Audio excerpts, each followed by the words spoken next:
Is that folk music that you play there? What is that? How do you call that folk music? I think it was Studs Terkel who asked Big Bill Brunzi, did he consider his blues music to be folk music? And Big Bill says, well, never heard no horses.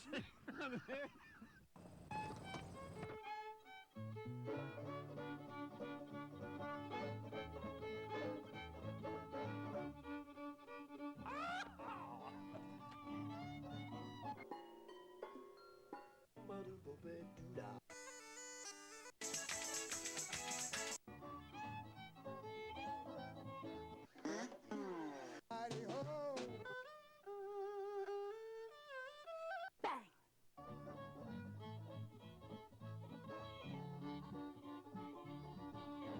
Hot dog! Don't hesitate. It could be your ticket to a new tomorrow.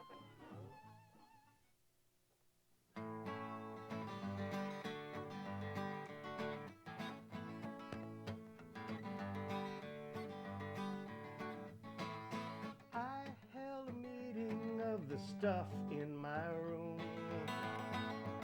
The pencil and the paper and the plate and the spoon. The TV and the toaster and the table and the broom. And I told them you'd be coming soon.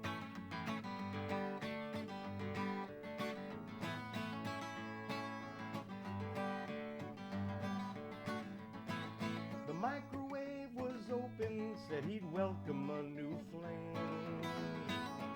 The cufflinks pitched an offhand plan for a party in your name. The wristwatch took the time to tell them all I was insane. This old guitar said she'll be coming soon. The meeting took a sharp turn when the radio arrived, singing Love Me Do, a case of you, at last I will survive. The remote control and the sugar bowl started up a conga line, and they went outside. My things continued dancing out the door to my backyard. I've never seen inanimate objects partying so hard. They're celebrating even though we don't know who you are. But we all know you're coming soon.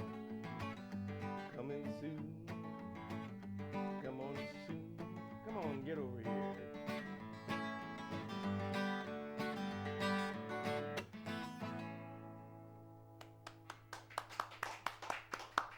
All right.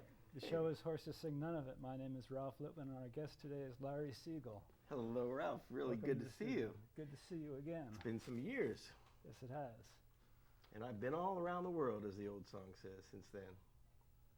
Tell us where.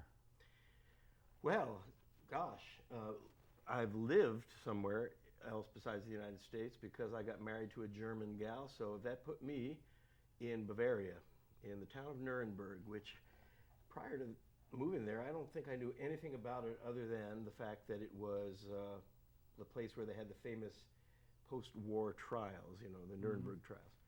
But it actually is a beautiful medieval city, and I pretty much had to move there because my stepdaughter was still in high school and I couldn't expect her mom to relocate at that point. But now the kids are in university and they're living in our house there, and we moved back and we're getting my German wife her American green card and trying that whole thing for the first time. So here we are, back in the U.S. You've traveled performing in other places in the world. I have. Since the last saw you, I've been to India. I've been to Africa 4 times. Wow. All over Europe. Living there, it makes it easier. You know, here's the cool thing about living in Bavaria. You can drive to Prague in 3 hours. You can drive to India from Germany. I didn't, but you can. It's the same landmass. It's just something we in America do not think about. You know, when you think about where you could drive. Though we ought to, because, you know, we could drive to Tierra del Fuego if we wanted to, but few of us would. Even horses would drive, none of it. I guess not. But so those places, Singapore, Bali, great places. I'm a very lucky guy. Glad to hear it. Yeah, me too. So that was an amusing song you started off with. Ah, yes, you know, that's a very interesting song too, because I was in that, you know how it is when you're working through a hard time, like a broken heart. A lot of times you'll write music to, I call them process songs. You know, you'll write music to get over a hump.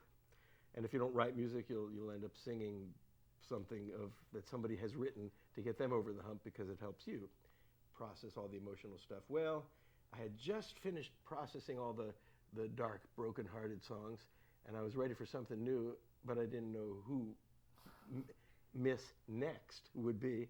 Turns out it was now the woman who's now my wife, this German gal. Her name's Renata. But I didn't know it at the time, so I wrote this song knowing that she'd be coming soon. And it worked. The act of writing a song, ladies and gentlemen, take that to heart. Write a song about something, and it will come to pass. And send me an email, and let me know if it did. At least I believe it, and it worked for me. Cool. Why don't you give us another one? All right. Why don't I sing a song that I actually wrote about her once we were already courting?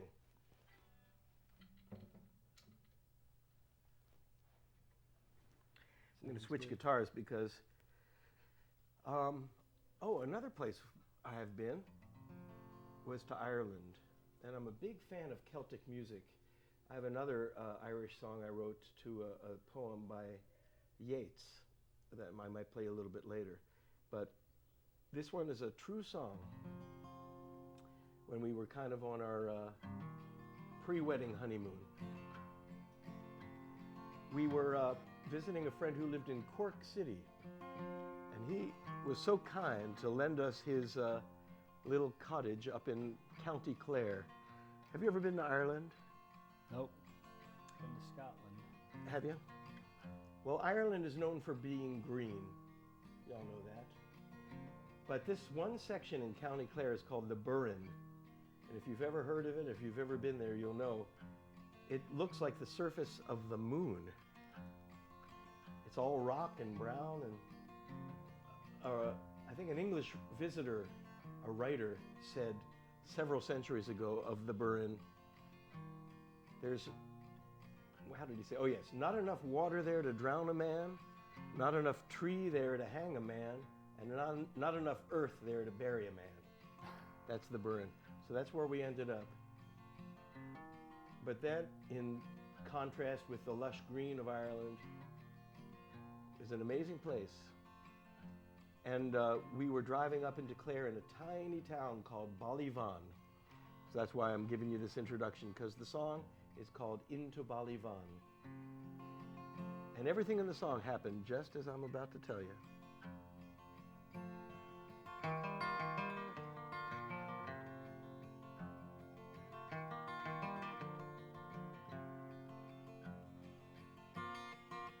When the winter sun had all but gone, we set out for Castlemaine.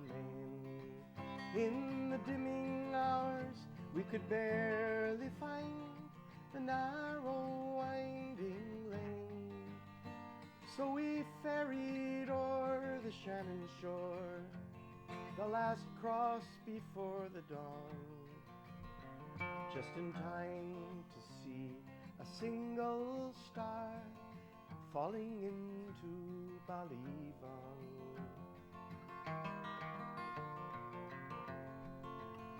As my love and I took in a sky of stars like melting jewels, we thanked our lucky ones that shone upon such lucky fools. Then ducked beneath an arch when clouds like curtains had been drawn, which melted into drops of rain falling into Ballyvan. and the rains came down on the seeds we'd sown to wash away the winter and reveal what love had grown.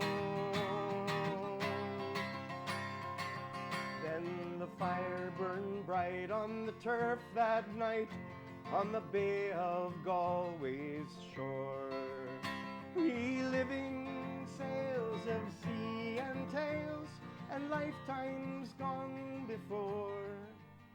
But this moment is the greatest gift I'd ever have been shown, as love set sail within our hearts and into Ballyvaughan. Then a tension in my heart released I never knew was there, and it continues to release each day.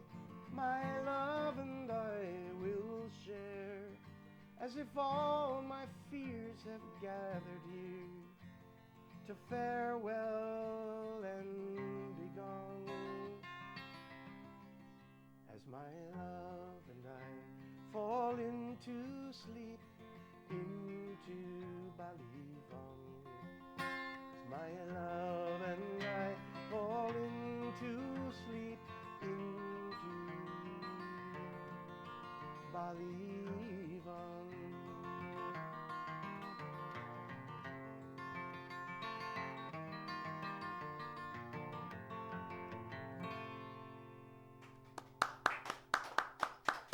Thank you.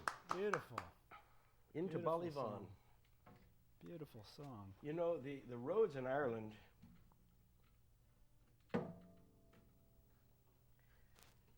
are a very curious thing there. The speed limits on the narrowest winding country lanes with brick walls, brick bridges and walls, like so close in that two cars could fit, but more like as they would in two parking spaces. But the speed limit on those roads are 100 kilometers an hour, and which is exactly the same speed limit on their major highways. They have kind of one speed limit fits all there, and I was damned, but the best I could do was to get up to about 60 kilometers an hour on those roads. And I was thinking, I wonder if the locals can actually drive 100, and I'll bet you they can. I already put scratches on the side of the rental car as it was. Because you know when you're trying to drive on the left side and you're used to right side, and it's a gear shift, the first thing you do is you reach to shift gears and you start rolling the window down, because we're used to doing that with our right hand, and then you go to turn the signal, the turn signal, and the windshield wipers go on. And you're trying to do that and navigate these tiny roads. It's not for the faint of heart. Aye. When we were in England and Scotland, my wife did all the driving. And she's ambidextrous. Is she? So she didn't have a problem. Well, okay. I let her do all the driving. I just sat back and enjoyed the scenery go by. You're an ambidextrous scenery enjoyer. Yeah. That's the best part. So you have done some interesting gigs with Dolly Parton, with other famous people. You've read the Lucy propaganda. Arnaz, Yes. Belinda Carlisle of the Go-Go's, John Phillips of Mamas and Papas. I have, and they were all interesting. With Dolly, that was on the Rosie O'Donnell show. She was appearing on that show doing a song from a new album of hers, which was kind of retro bluegrass material. And she used the backup band that was there for Rosie O'Donnell's show, which is quite a good band. But she needed a mandolin player, so the band leader knew me and hired me to play with her on that song. And I'll have to tell you, you know, you hear all these things about working with big name people, and inadvertently, you know, you find yourself in a situation where talking to people who have done so will always say, well, that person, if you get to know them real, they're really a, you know, they'll use all sorts of words. they're a terrible person, but she is as beautiful as you could possibly imagine, inside and out. That's nice to hear. There's my unvarnished opinion of Dolly Parton. And she was very kind to the musicians. And I had been on that show before where the person utilizing our talents didn't even look at us. And she actually said complimentary things to us, you know, so she's a real good person. Cool. What else you got to play for us? Well, let's see now. We've done the Irish take. I'm a big fan of multicultural music, so I tend to write in different styles too. And since I've seen you last, I wrote another comedy calypso and to put in my bag. So I'm going to do that for you. It's also on my current CD. So this is a little bit of a political song, and it's called "Everything Sounds Better in French." And it's written in a traditional Trinidad calypso style because I figured who better to interpret traditional Trinidad calypso than a Jew from the Midwest, you know. It's in my blood. I agree. So this is in response to all the people who think that, you know, English should be the only official language in America. I don't really take a stand. I simply explore the subject in this song called Everything Sounds Better in French. Ready? Yep.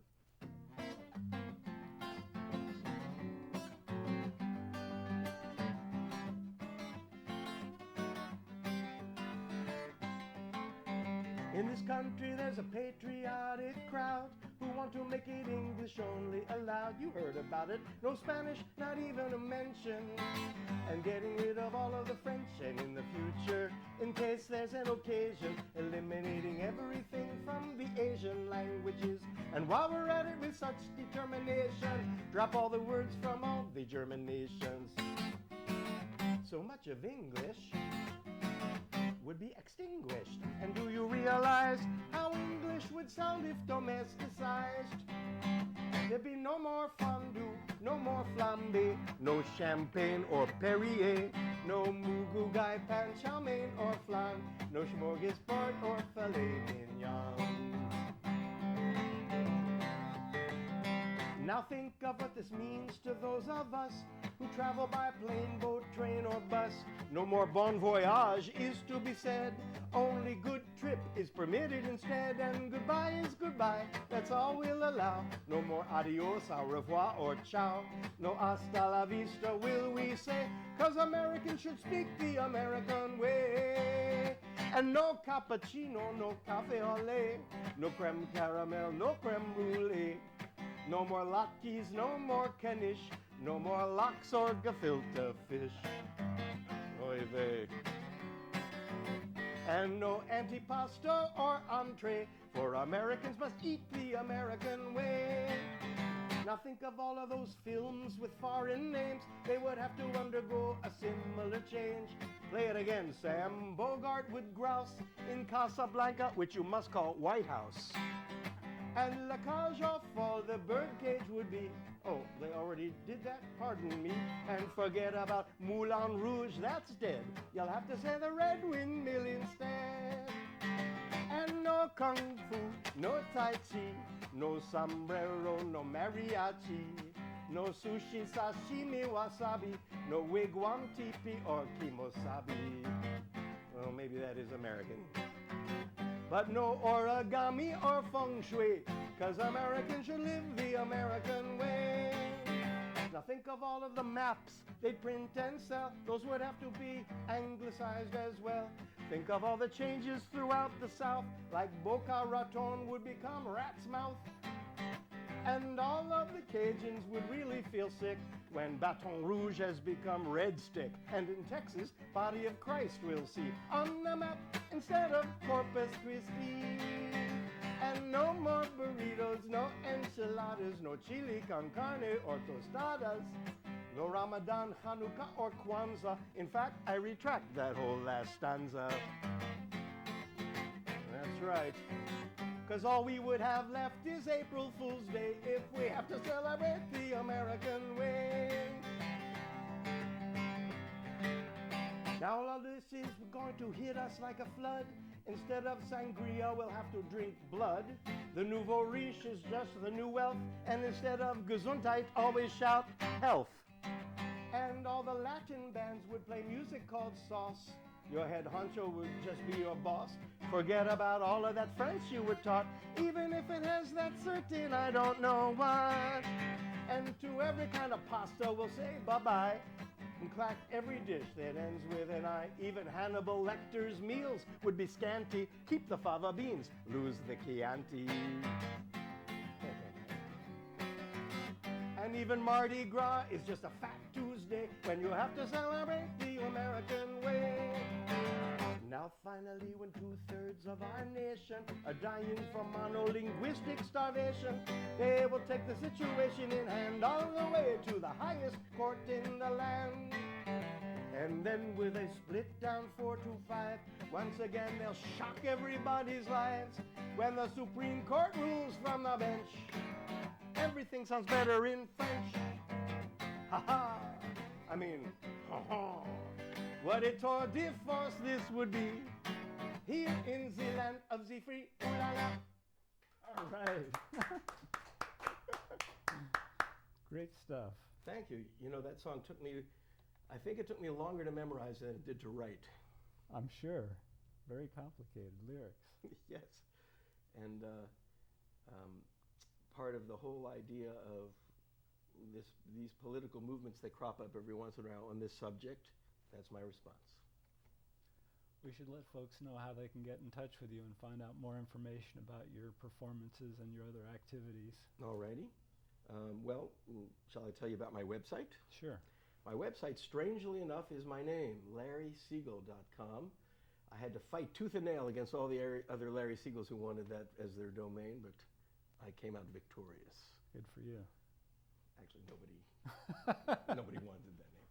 Especially the spelling, because Siegel's one of those names where you can spell a lot of different ways.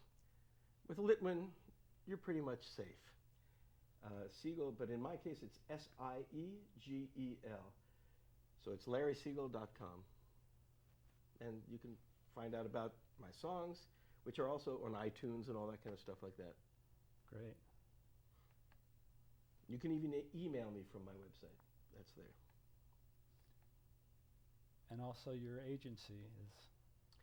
That's true. That's another thing that I do in my life, which is, as you and I both have done in the past, and even swapped jobs in years past of playing for more kind of, rather than concerts, we also do commercial events.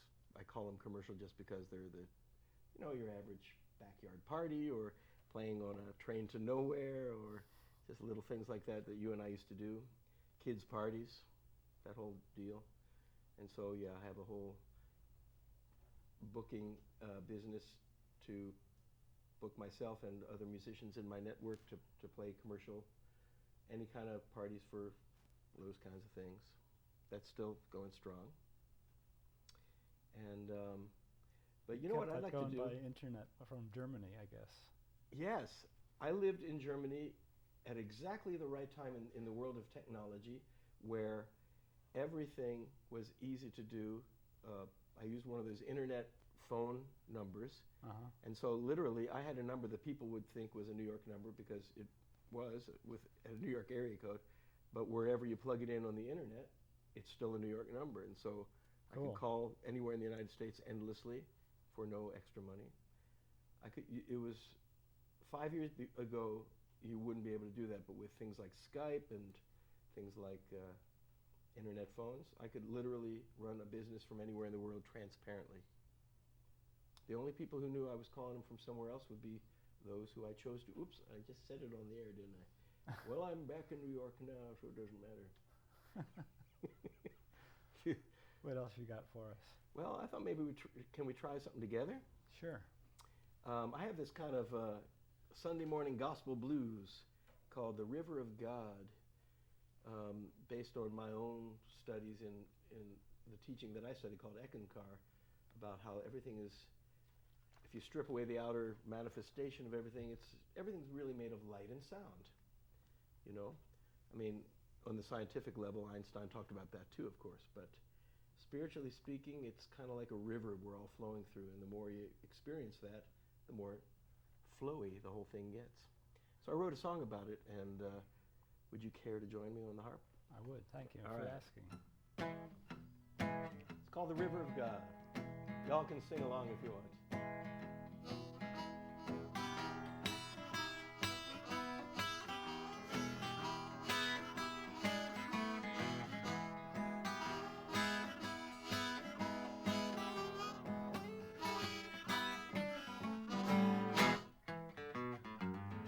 Though the sky is dark, don't the stars shine bright as I make my way neath the pale moonlight to a place I go at the end of the day. I grab my boat and row, sailing on down the river of God, the light and the sound on the river of God. Sailing on down the river of God, the light and the sound on the river of God. Hear the rush of the wind, hear the whippoorwill sing. When I close my eyes, how my heart takes wing. Feel the boat move on, feel the water rise.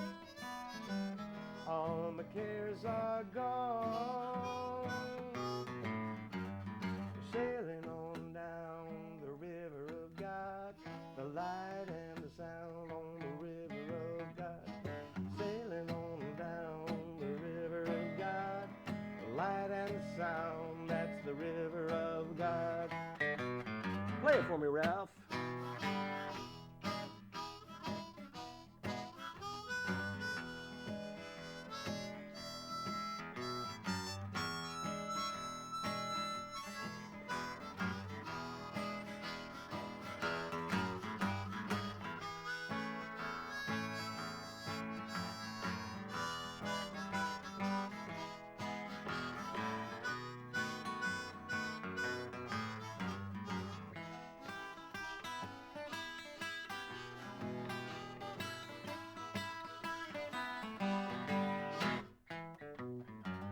Now when the rivers of earth